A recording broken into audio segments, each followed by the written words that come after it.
선체로 오늘 우리에게 주신 하나님의 말씀 함께 읽도록 하겠습니다. 요한일서 4장 7절부터 12절까지의 말씀 저와 여러분들이 한 절씩 교독하도록 하겠습니다. 먼저 7절 제가 읽겠습니다. 사랑하는 자들아 우리가 서로 사랑하자. 사랑은 하나님께 속한 것이니 사랑하는 자마다 하나님으로부터 나서 하나님을 알고 사랑하지 아니하는 자는 하나님을 알지 못하나니 이는 하나님은 사랑이심이라. 하나님의 사랑이 우리에게 이렇게 나타난 바 되었으니 하나님이 자기의 독생자를 세상에 보내심은 그로 말미암아 우리를 살리려 하심이라. 사랑은 여기 있으니 우리가 하나님을 사랑한 것이 아니요 하나님이 우리를 사랑하사 우리 죄를 속하기 위하여 화목 제물로 그 아들을 보내셨음이니라. 사랑하는 자들아 하나님이 이같이 우리를 사랑하셨은즉 우리도 서로 사랑하는 것이 마땅하도다. 어느 때나 하나님을 본 사람이 없으되 만일 우리가 서로 사랑하면 하나님이 우리 안에 거하시고 그의 사랑이 우리 안에 온전히 이루어지느니라. 아멘. 자리에 앉겠습니다. 네, 여러분 성경의 결론이 뭘까요? 성경의 결론. 그러니까 성경을 처음부터 끝까지 정말 제대로 이해하면서 읽은 사람에게 자 그러면은 성경을 읽고 난 소감이 어때? 그래서 너는 앞으로 어떻게 살 거야? 라고 물어보면 여러분 그 대답으로 나와야 하는 정답이 있습니다. 그게 뭘까요? 이제 교회 생활이 N년차 이상 접어드신 분들은 오늘 본문이랑 생각했을 때 당연히 사랑이다 라고 아실 수 있겠죠. 사랑이 맞습니다. 성경을 쭉 읽었을 때 우리는 마음속에 사랑하며 살아야겠구나 라는 마음이 들어야 성경을 잘 읽은 겁니다. 이런 마음 드시는 분들이 있을 수 있을 것 같아요. 목사님 십계명도 있고 우리가 지켜야 할 수많은 규칙들이 있는데 어떻게 사랑 그 한마디로 성경을 정의할 수 있겠습니까? 라는 의문이 들 수도 있을 것 같아요. 그런데 제가 장담하는데 여러분 성경을 녹즙기에 넣고 성경을 쫙 집을 내면 거기서 사랑이라는 두 단어가 뽕 하고 튀어나올 거예요. 그게 제 말이 아니라 바울 사도의 말입니다. 로마서 13장 8절부터 10절 한번 보시면 피차 사랑의 빛 외에는 아무에게든지 아무 빛도 지지 말라. 남을 사랑하는 자는 율법을 다 이루었느니라. 남을 사랑하는 자는 율법을 다 이루었다. 간음하지 말라, 사랑하지 말라, 도둑질하지 말라, 탐내지 말라 한 것과 그 외에 다른 계명이 있을지라도 그 모든 계명을 다 말하는 거예요. 그 모든 계명이 있을지라도 내 이웃을 내 자신과 같이 사랑하라 하신 그 말씀에 다 들었느니라. 사랑은 이웃에게 악을 행하지 아니하니 그러므로 사랑은 율법의 완성이니라 라고 말씀하고 있습니다. 이게 제 말이 아니라 바울 사도의 말입니다. 또 마태복음 22장에 보면요 예수님께 한 율법 학자가 찾아와요. 그리고 물어봅니다. 선생님 가장 큰 계명이 무엇입니까? 그러니까 예수님이 대답하시죠. 내 마음을 다하고 목숨을 다하고 뜻을 다하여 주 너의 하나님을 사랑하라 하셨으니 이것이 크고 첫째 되는 계명이요 둘째도 그와 같으니 내 이웃을 내 몸과 같이 사랑하라 하셨으니 이 두 계명이 온 율법과 선지자의 강령이니라 라고 말하고 있습니다. 여기서 온 율법과 선지자의 강령이라고 말할 때 강령의 뜻은 뭐냐면요 거대한 기둥을 말해요. 온 율법과 선지자들이 한 수많은 이야기들을 한 맥락으로 쫙 꿰 수가 있는데 그 쫙 꿰지는 맥락이 바로 이 말씀이라는 거예요. 하나님을 사랑하라 그리고 이웃을 사랑하라. 이거는 예수님께서 하신 말씀입니다. 그렇게 구약 성경을 사랑이라고 한 단어로 정의하신 예수님께서 이 땅 가운데 3년 동안 사역을 하시다가 이제 십자가에서 죽으시기 전날에 제자들과 식사를 하세요. 그러다가 갑자기 벌떡 일어나서 수건을 허리춤에 메고 제자들의 발을 씻기기 시작하십니다. 죽기 전날이에요. 예수님은 자신이 내일 죽으실 걸 알고 계셨어요. 그래서 의도적으로 어떤 퍼포먼스를 합니다. 무슨 퍼포먼스인지 다들 아시죠? 갑자기 일어나셔서 제자들의 발을 씻기기 시작합니다. 근데 여러분 그 당시에 발을 씻긴다는 것은 그냥 우리 같은 경우에는 그냥 분위기 좋게 하려고 세족식 이런 거 할 수 있잖아요. 근데 요즘 세대는 세족시기 하는 사람이 아니라 당하는 사람이 조금 능욕받는 행사인 것 같아요. 그렇죠? 그래서 다들 싫어해서 저도 한 번도 못했는데 언젠간 해보고 싶은 마음도 있습니다. 아주 그냥 발가락 사이사이를 제가 뽀덕뽀덕하게 안 할게요. 안 할게요, 여러분. 안 할게요. 지금 교회 옮겨야 되는 생각하신 분들 마음 접으세요. 안 할게요. 자, 근데 지금이야 이제 어떤 세레모니로 이렇게 세족식을 하지만 그 당시에 팔레스타인 지역은요 굉장히 건조합니다. 그리고 길에 이제 온갖 동물들이 배변을 놓죠. 건조한 기후 바삭바삭하게 마릅니다. 그래서 낙타, 똥, 쿠키 막 이런 게 돌아다녀요. 그러다가 이제 막 밟고 그러면 바스락바스락 거려서 그게 모래가 되죠. 이제 그런 것들이 막 자유롭게 돌아다니면서 또 그 당시 팔레스타인 사람들 운동화 안 신잖아요. 쪼리, 샌들 이런 거 신잖아요. 그 사이로 야물지게 들어갑니다. 발가락 사이에 막 들어가요, 막 이렇게. 그래서 그 당시에 누군가의 발을 씻는 행위는요 종들 중에서도 가장 낮은 종, 가장 어린 종들이 하던 행위였다라는 거죠. 그런데 예수님이 그 제자들의 발을 직접 씻으셨어요. 베드로가 경기를 일으키죠. 와, 진짜 이건 아니다, 하지 마세요 하잖아요. 그게 베드로가 유별난 게 아니라 진짜 그럴 만한 행위였다라는 거죠. 근데 예수님은 제자들의 발을 씻으십니다. 그리고 나서 마지막 교훈을 주십니다. 그게 뭐예요?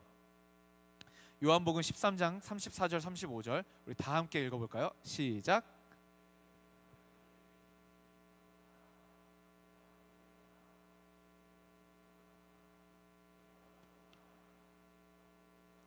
너희가 내 제자인 줄 알리라. 네, 새 계명을 주신다라고 합니다. 그것은 서로 사랑하라는 거예요. 그런데 이웃을 사랑하라는 계명은 이미 있었어요. 구약 시대 때부터. 그런데 왜 예수님은 새 계명이라고 하셨을까요? 그 이유는, 가장 큰 이유는 일단 예수님께서 새 언약 시대를 열어가시는 거예요. 십자가의 죽음과 부활로 예수님은 새 언약 시대를 이루어 가시기 때문에 그 예수님의 부활로 인한 새 언약 시대를 살아가는 모든 예수를 따르는 자들에게 한 가지 규칙을 주겠다. 그것은 바로 사랑하라는 것이다 라고 시대가 달라졌기 때문에 새 언약, 새 계명이라는 표현을 하시기도 한 겁니다. 그런데 사랑의 깊이와 내용 자체가 달라지기도 했어요. 왜냐하면 아까 율법교사랑 이야기할 때는 너희가 내 자신과 같이 이웃을 사랑하라 라고 했잖아요. 약간은 추상적이죠. 이웃을 함부로 대해놓고 나는 나도 안 사랑해 하면 장땡이잖아요. 그렇죠? 약간 추상적이에요. 척도가 없어요. 그런데 예수님 이제 어떻게 바꾸셨어요? 내가 너희를 사랑한 것 같이 너희도 사랑해라. 그리고 실물 표본으로 발을 씻기셨고 십자가에 달려버리셨어요. 내가 너희를 사랑한 이 방식처럼 이렇게 너희도 서로 사랑하라 라고 훨씬 더 구체적으로 당신의 사랑이 어떠하신지, 우리가 해야 할 사랑이 어떤 사랑인지를 보이셨다. 이래서 새 계명이라고 부를 수 있을 것 같습니다. 오늘 본문을 또 읽고 또 해석해 보도록 하겠습니다. 7절 8절 보시면 사랑하는 자들아 우리가 서로 사랑하자라고 말합니다. 사랑은 하나님께 속한 것이다. 사랑하는 자마다 하나님으로부터 나서 하나님을 알고 사랑하지 아니하는 자는 하나님을 알지 못하나니. 여기가 중요해요. 이는 하나님은 사랑이심이라. 여러분, 성경에서 하나님을 표현할 때 그 어떤 표현도 하나님은 뭐뭐이다 라고 표현하지 않아요. 하나님은 공이다 라고 표현한 거 본 적 있어요? 공의의 하나님이다, 하나님은 공의로우시다, 하나님은 정의로우시다 라는 표현은 많아요. 그런데 하나님은 공이다 라고 표현하진 않아요. 또 하나님은 또 어떤 표현이 있을까요? 뭐 하나님은 선하시다, 하나님 선이다 이렇게 하지 않잖아요. 하나님은 땡땡이다 라고 표현한 유일한 표현이 바로 이거예요. 하나님은 사랑이시다. 하나님은 사랑이 많으신 분이 아니라, 하나님은 사랑스러우신 분이 아니라 하나님은 사랑이시다 라고 표현하고 있어요. 이렇게 표현한 이유는 딱 한 가지입니다. 왜냐하면 사랑은 하나님의 본질이라는 거예요. 사랑은 하나님의 본질이라는 겁니다. 하나님을 가득 채운 것은 사랑이다. 하나님의 머리카락을 만져도 사랑이고, 볼을 만져도 사랑이고, 어깨를 만져도 사랑이고, 발바닥을 만져도 사랑이에요. 하나님의 모든 것이 사랑이기 때문에 하나님은 사랑이시다 라고 표현을 한 겁니다. 참 짧고 단순한 문장들인데 그 내용이 한 구절 한 구절이 너무 깊어요. 여러분, 그래서 특별히 집에 가서 좀 더 묵상을 해보셔도 좋을 것 같습니다. 그 다음에 9절 10절 한번 보시면 하나님의 그 사랑 자체이신 그 하나님의 사랑이 말로만 그냥 나 너희 사랑해, 하나님 사랑이야 라고 말한 게 아니라 하나님의 사랑이 구체적으로 보여졌어요. 이 땅 가운데. 그게 뭐냐면 9절에 하나님의 사랑이 우리에게 이렇게 나타난 바 되었으니 하나님이 자기의 독생자를 세상에 보내심은 그로 말미암아 우리를 살리려 하심이라. 사랑은 여기 있으니 우리가 하나님을 사랑한 것이 아니요 하나님이 우리를 사랑하사 우리의 죄를 속하기 위하여 화목제물로 그 아들을 보내셨음이라. 아멘. 사랑이 여기 있습니다. 우리가 하나님을 사랑한 게 아니라 하나님이 우리를 사랑하셔서 우리의 죄를 용서하기 위해 화목제물로 그 아들을 보내신 그 사건에 하나님의 사랑이 드러났다라는 거죠. 그러고 나서 11절에 이렇게 말합니다.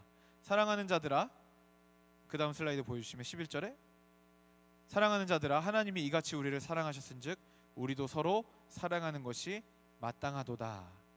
그러니까 지금 우리 서로 사랑하는 게 마땅하다라고 하고 있는데 지금 논리 구조로 한번 요약을 해보면 이렇습니다. 오늘 본문의 흐름이 이래요. 보여주세요. 근데 하나님은 사랑이시다. 그 사랑이 십자가로 표현됐다. 그렇죠? 그러니까 서로 사랑하자. 이렇게 연결이 되고 있어요. 근데 여러분 이게 논리적으로 납득이 수긍이 되세요? 차마 성경인데 안 된다고 할 수가 없다. 그렇죠? 근데 계속 보여주세요. 근데 한번 보시면 이게 말이 안 돼요. 슬라이드 한 번 더 보여주시면 하나님은 사랑이시다. 사랑이시래요. 그 사랑이 십자가로 표현되셨다. 그러면 이렇게 우리를 사랑하시는구나 깨닫게 될 거 아니에요. 그러면 결론이 뭐가 되어야 하냐면 그러니까 너네 하나님한테 잘해. 하나님 아들 주셨어. 그러니까 하나님께 충성해. 삶을 드려. 하나님을 사랑해. 라는 결론이 나와야 맞을 것 같은데 결론이 뭐가 나와요? 그러니까 서로 사랑하라 라는 결론을 내고 있는 거예요. 그러니까 우리 입장에서 봤을 때 이게 논리적으로는 좀 뭔가 말이 맞지 않는 것 같은 이야기로 느껴질 수 있다라는 거예요. 그런데 이 숨겨진 의미들을 살펴보면요, 이건 너무너무 지당하신 말씀이다라는 것을 알 수가 있습니다. 네, 이제 슬라이드 꺼주셔도 됩니다. 하나님은 사랑이시다. 이건 그분의 본질을 이야기하는 것이다 라고 말씀을 드렸죠. 그리고 그 사랑은요, 그분이 사랑이시지 않으면 도저히 할 수 없는 방식으로 이 땅 가운데 보여졌습니다. 그것이 바로 예수 그리스도를 이 땅 가운데 보내신 십자가의 사랑이죠. 여러분 그렇게 하셔야 되는 책임이 있으셨던 게 아니에요. 우리 너무 어렸을 때부터 복음을 들어와가지고 그냥 아들을 보내셨다 그러면은 그치 그분은 그렇게 하셔야지 이렇게 생각하는 경향이 있는 것 같은데 여러분 그렇지 않습니다. 하나님은 아들을 우리에게 보내셔야 하는 책임이나 당위성이나 의무가 전혀 없으셨어요. 그냥 두발 짐승은 거두는 게 아니라더니 진짜네 이러고 싹 다 인류를 멸망시키시고 그냥 홀로 존재하시면 되는 분이었어요. 우리를 구원하시기 위해서 아들을 보내실 이유가 조금도 없으셨다라는 거죠. 수지 타산도 안 맞고요. 가성비도 맞지 않습니다. 이 결정은 정말 바보 같은 결정이었어요. 그런데 그럼에도 불구하고 하나님이 그 결정을 하셨던 이유, 그 결정이 가능했던 유일한 이유는요, 그분이 우리를 사랑하셨기 때문입니다. 그래서 그분의 그 사랑은 결국에는 십자가의 아들을 달아 죽이시고 우리를 구원하시고 우리를 다시 태어나게 하셨다라는 게 우리가 믿는 바예요. 그렇죠? 그런데 여러분 우리가 다시 태어나는 방식 뭘까요? 그건 바로 예수 그리스도와의 연합입니다. 맞죠? 여러 번 강조했잖아요. 처음 듣는 표정 아주 좋아요. 네, 그래야 제가 계속 재탕을 할 수가 있습니다. 여러분 우리의 구원의 방식은요 예수 그리스도와의 연합이에요. 그래서 우리가 예수 그리스도를 믿을 때 성령의 능력으로 말미암아 우리가 예수 그리스도와 연합됩니다. 그래서 2000년 전에 예수 그리스도께서 달리신 그 십자가에 나도 함께 달아서 죽은 게 되는 거예요. 그리고 예수의 부활과 함께 내가 부활한 겁니다. 그래서 갈라디아서 2장 20절 그렇게 말하잖아요. 내가 그리스도와 함께 십자가에 못 박혀 죽었다. 그런즉 이제 내가 사는 것이 아니라 내 안에 그리스도께서 사시는 것이라 누누이 말하고 있지 않습니까? 그리고 고린도후서 5장 17절에 그런즉 누구든지 그리스도 안에 있으면 새로운 피조물이라 이전 것은 지나갔으니 보라 새 것이 되었도다. 우리가 거듭나는, 우리가 구원받는 논리는요 뭐냐면 우리가 예수와 함께 연합되어 죽은 거예요. 옛사람이 죽은 겁니다. 죄를 덕지덕지 바르고 있던 그놈이 죽은 거예요. 그리고 예수와 함께 부활한 거예요. 예수와 함께 연합하여 부활한 것이 되는 겁니다. 그러니까 우리가 예수와 연합하여 죽고 예수와 연합하여 다시 태어났어요. 그러니까 성도라는 존재는요, 존재 자체가 사랑이 본질이신 삼위 하나님과 같은 본질을 소유하게 되는 거예요. 왜요? 예수와 연합했기 때문에. 이해가 되세요? 그러니까 여러분들이 지금 그냥 예수 믿기 전과 후가 똑같다라고 생각하시면 안 돼요. 옛사람은 죽었습니다. 여러분들은 새로운 사람이에요. 하나님과 같은 본질을 공유하는 새로운 사람입니다. 그 공유하는 본질은 사랑이라는 거죠.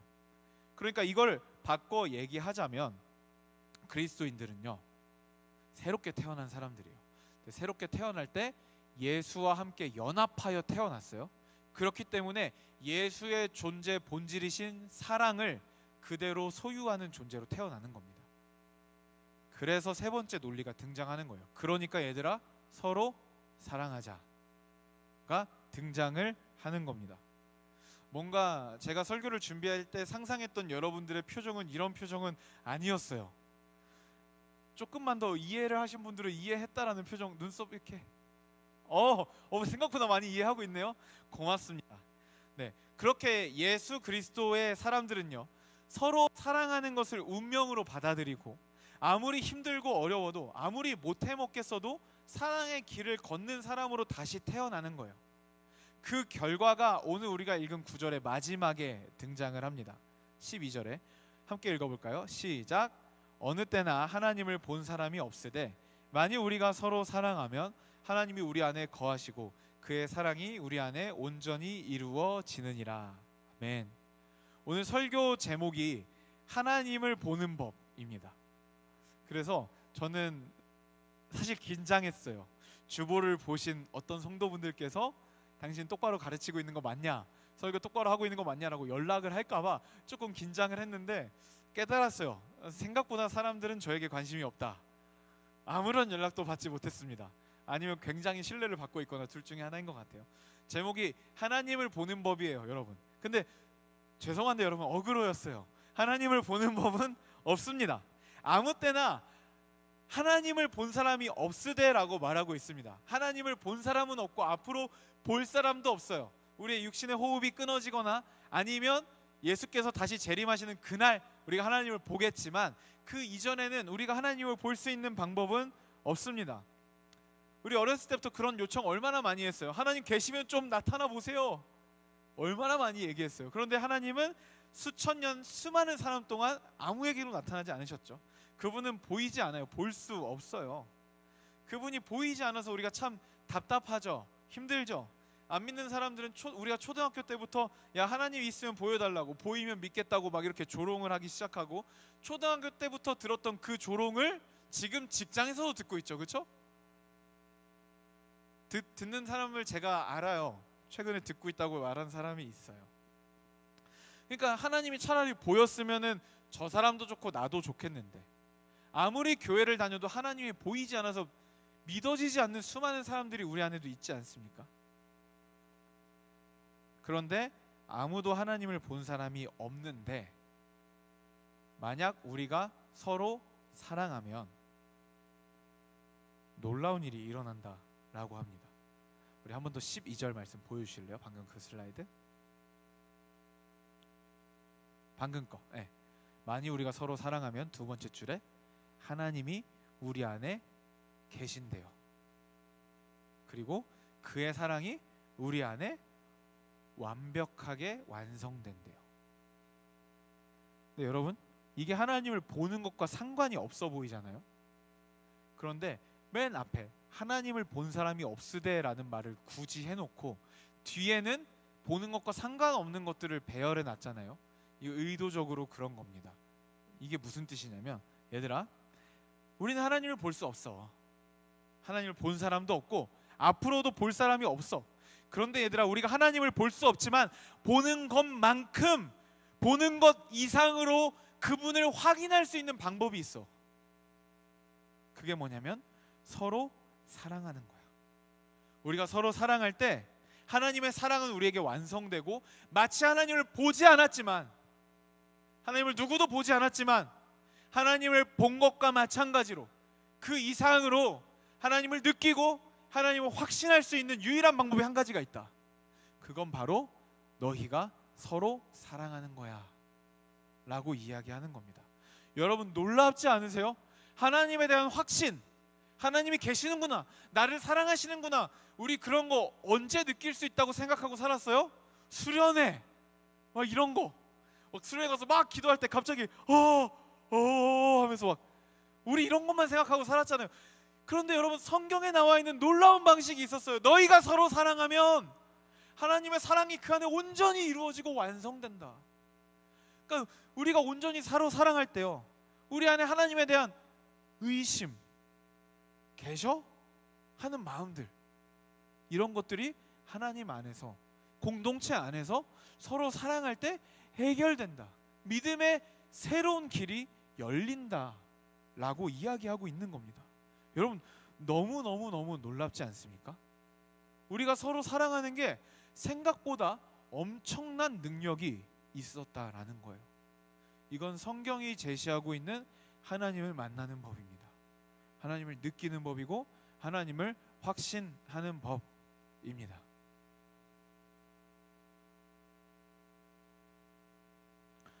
사랑하는 여러분, 우리가 할 수 있는 가장 위대한 사역, 그건 바로 사랑입니다. 우리 중에 그 누구도 우리의 언변으로, 논리로, 성경 지식으로 하나님의 살아계심을 증명할 수 없어요. 여러분, 이 시대는요 완전 다원주의 시대여가지고 우리가 아무리 논리적으로 예리하게 파고들어도 평행선을 그릴 수밖에 없어요. 우리의 논리와 우리의 생각으로 하나님을 증명해낼 수 있는 길은 없습니다. 그러나 사랑하면 그게 된대요. 우리가 서로 사랑할 때, 하나님으로부터 받은 사랑과 용납으로 서로를 대할 때, 아무리 힘들어도 사랑을 포기하지 않는 그 모습을 보고 사람들은 하나님을 느낀다 라고 이야기합니다. 이 사랑의 대상은요, 우선은 공동체예요. 사랑의 농도가 가장 진해야 되는 것은 공동체입니다. 그런데 여러분, 그렇게 살아보세요. 그 공동체에서의 그 진한 사랑의 농도를 경험한 사람은요, 세상에 나아가서 이웃들에게도 똑같은 사랑을 하려고 발버둥 치게 되어 있어요.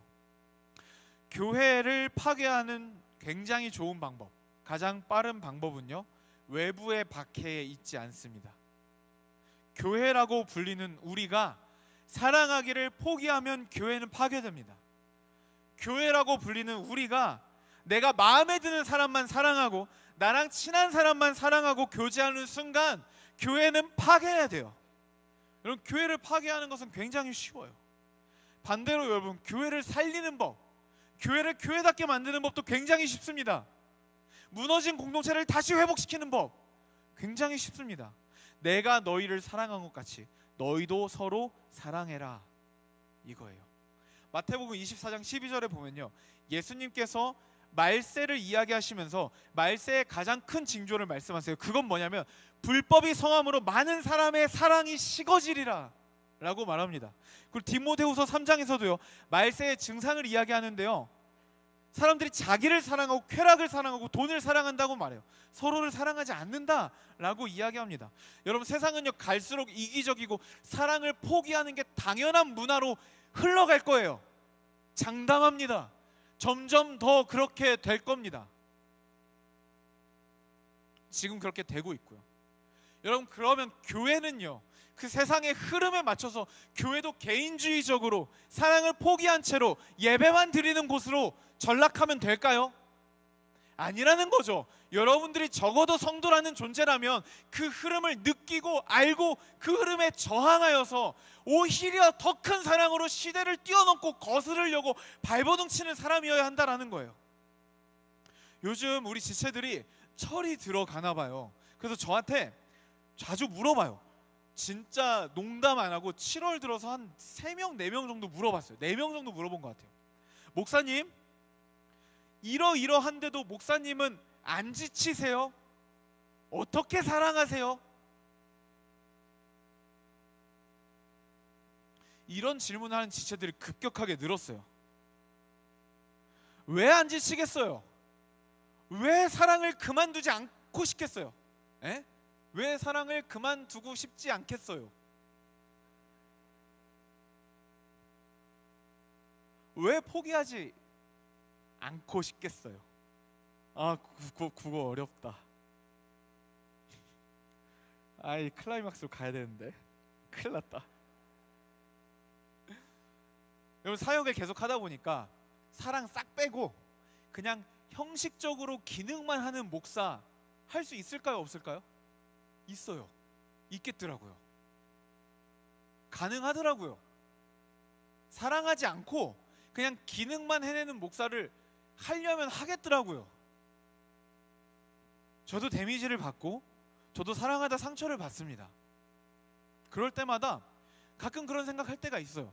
그냥 기능만 할까? 그냥 직업 종교인 할까? 어차피 내가 아무리 사랑해도 내 마음 모르는데, 어차피 내가 이렇게 사랑해도 내 마음 알아주는 사람 없는데, 그냥 사랑 포기하고 기능적으로만 그냥 사역을 할까? 그런 생각을 제가 왜 안 하겠어요? 얼마나 연약한데 왜 안 하겠습니까? 근데 여러분, 예수님이 너무 사기적인 계명을 주고 가셨어요. 내가 너희를 사랑한 것 같이 너희도 서로 사랑해라. 기준이 너무 사기예요. 적당히 사랑하고 싶다, 사랑을 포기하고 싶다, 이런 생각이 들 때마다 예수님의 기준이 저를 찾아옵니다. 예수님은 나를 보고 단 한 번도 구세영 저거 내가 39년을 기다렸는데 쟤 안 바뀌어, 쟤 내가 39년을 기다렸는데 쟤 내 사랑 몰라, 이 정도 사랑해줬으면 바뀌어야 되는데 쟤 안 바뀌어, 쟤 내가 이렇게 사랑해줬는데 나한테 이렇게 상처 줬어, 쟤 또 나 배신했어, 쟤 또 나 외면했어, 나 그만 사랑할래. 예수님 그러지 않으셨거든요. 예수님 그러지 않으셨거든요. 십자가 위에서 온갖 조롱을 다 받으셨습니다. 네가 하나님의 아들이면 내려와봐, 그럼 믿을게. 하나님의 아들이면 내려와봐, 믿을게. 온갖 놈들이 조롱을 했어요. 근데 예수님, 와 진짜 나 고맙다고 해도 지금 사랑할까 말까인데 지금 이렇게 조롱을 해? 내 사랑을 모독해? 내 사랑을 몰라줘? 나 안 사랑할 거야 이제. 예수님 안 그러셨다니까요. 묵묵히 사랑하셨어요. 십자가를 견디셨고 구세영의 수많은 배신과 수많은 반역과 수많은 원망과 수많은 방황을 묵묵히 사랑으로 견디셨어요.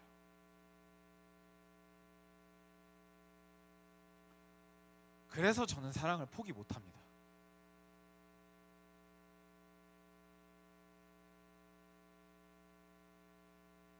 여러분들이 사랑할 수 없다라고 말하는 그 사람들, 그 이유들을 예수님이 들먹거리시면서 그러니까 나도 너 사랑 못하겠어 하신 적이 있어요?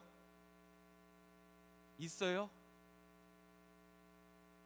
없잖아요. 그러면 사랑하는 겁니다. 사랑은요 낭만이 아니에요. 여러분, 피 튀기는 혈투예요. 사랑은요 선택 가능한 옵션이 아니에요. 우리가 예수로 인해서 생명을 얻었다면 사랑은 우리의 선택 가능한 길이 아닙니다. 그냥 무조건 걸어가야 되는 유일한 길이에요. 그런데 여러분, 현대 기독교는요, 사랑을요 너무 쉽게 포기하고요, 사랑을 너무 가벼이 여겨요. 미워하지 않으면 그게 사랑인 줄 알아요. 공동체 안에 늘 혼자 있는 저 사람, 공동체에 적응하지 못하는 저 사람, 공동체에 상처 입은 저 사람, 뼈 빠지게 섬기고 있는데 아무도 몰라주는 저 사람, 다가가지 않잖아요. 위로하지 않잖아요. 그게 공동체예요? 그게 예수가 말한 사랑입니까? 아니에요. 예수가 보여준 사랑은 찾아가는 사랑이에요. 품어주는 사랑이고 끝까지 놓지 않는 사랑입니다. 내가 너희를 사랑한 것 같이 너희도 서로 사랑하라 라고 말씀하십니다. 그 사랑이 우리를 어떻게 찾아왔어요? 그 사랑이 어떻게 지금까지 우리를 붙잡고 있습니까? 그 사랑이 우리에게 주는 절대적인 안정감은 무엇입니까? 내가 너희를 사랑한 것 같이. 여러분, 우리는 이 대목에서 절망을 느껴야 돼요. 예수님, 우리가 그 사랑을 어떻게 합니까? 그 사랑을 어떻게 합니까? 내가 어떻게 용서하고, 내가 어떻게 이렇게 상처받았는데 또 사랑합니까? 내가 그걸 어떻게 해요, 예수님? 절망해야 돼요. 그리고 아버지를 붙잡는 겁니다. 아버지, 나 그거 못합니다. 나 그거 못합니다. 그런데 이게 나에게 선택 가능한 길이 아니라 예수가 나에게 제시하신 유일한 길이라면 나 한번 살아보고 싶어요. 주님, 한 발만 내디딜 수 있는 힘을 주세요. 주님, 내 이 길을 못 가겠습니다. 못 가요. 나는 죽어도 못 갑니다. 그러니까 주님 마음 주세요. 성령 충만함을 더해주세요. 사랑할 수 있게 해주세요. 사랑의 사람이 되게 해주세요. 어떤 상처도, 어떤 방해도, 어떤 거절도, 어떤 몰라줌도 다 쌈 싸먹고 그냥 돌진할 수 있는 사랑의 불도저가 되게 해주세요. 도와주세요, 예수님. 당신의 마음을 주십시오. 그렇게 해서 사랑하는 거예요. 가만히 있어도 되는 사랑, 여러분 죄송한데 그거 사랑 아닙니다. 가만히 있는데 되는 사랑? 저 사람은 원래 사랑이 많아서 그래. 여러분, 그건 사랑이 아니라 성향이죠. 좀 더 표현을 잘하고 좀 더 남들보다 마음이 넓을 뿐이에요. 사랑은 이렇게 하는 겁니다. 예수님 붙잡고 자기를 부인하고 사랑이 될 때까지 엎드려서 우는 거예요. 용서가 될 때까지, 순종이 될 때까지. 그래서 여러분, 저는 정말 여러 번 경험한 게 있어요. 너무 상처를 받잖아요. 상처가 누적돼가지고 사랑하려고 이제 손을 못 내밀 때가 있어요. 그때 그냥 하나님 앞에 그냥 엎드립니다. 울어요. 그냥, 하나님, 내가 어떻게 사랑해보려고 했는데 사랑이 진짜 어렵더라고요. 주님, 이 상처를 극복할 수가 없습니다. 주님, 사랑이 두려워요. 못하겠어요 라고 하잖아요. 그럼 주님 뭐라고 하시는지 아세요? 여러분도 꼭 그 음성을 들었으면 좋겠어요. 세영아, 내가 그 마음 다 안다. 내가 그 마음 다 안다. 뭘 알아요? 라고 하고 싶은데 그분이 다 알고 있는 걸 내가 너무 다 알아요. 십자가에서, 나 때문에 달린 그 십자가에서 내 상처, 내 아픔, 내 모든 걸 뒤집어 쓰시고 달리신 그 십자가에서 예수님이 먼저 그 일을 겪으셨더라고요.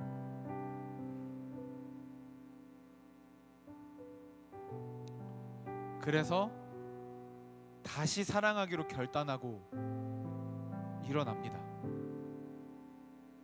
사랑하는 여러분,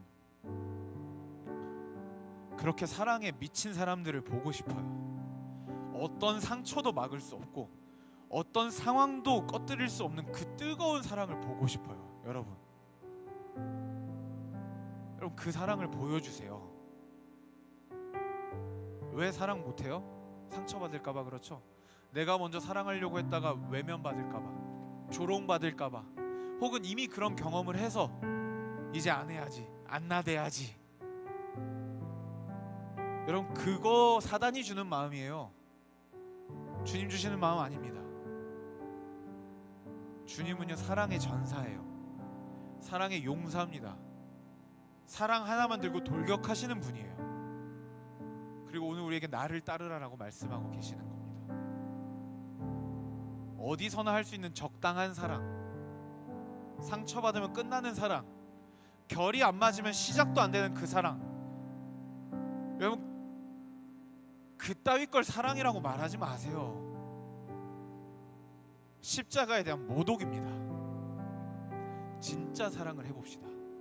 진짜 사랑, 자기를 부인하는 사랑, 내 한계를 뛰어넘는 사랑, 나는 할 수 없지만 하나님의 능력으로 되는 사랑. 여러분, 우리 공동체가 그런 공동체가 되어야 하고요.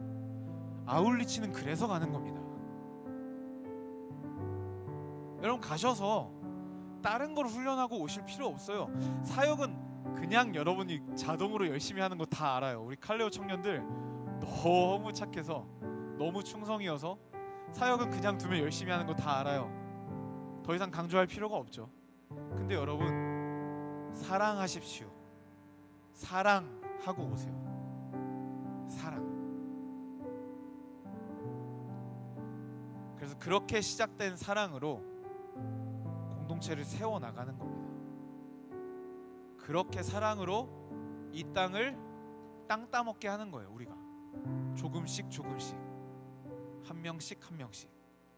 이게 예수께서 제시하신 제자의 길입니다. 사랑하는 여러분, 우리 공동체에 대해서 식었던 마음들, 포기했던 사랑들, 정죄하며 판단했던 마음들 회개합시다.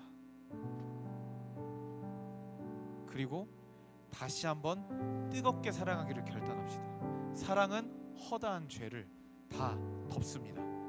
세상이 할 수 없는 그 사랑을 보이시는 여러분들이 되시기를 주님의 이름으로 축복합니다.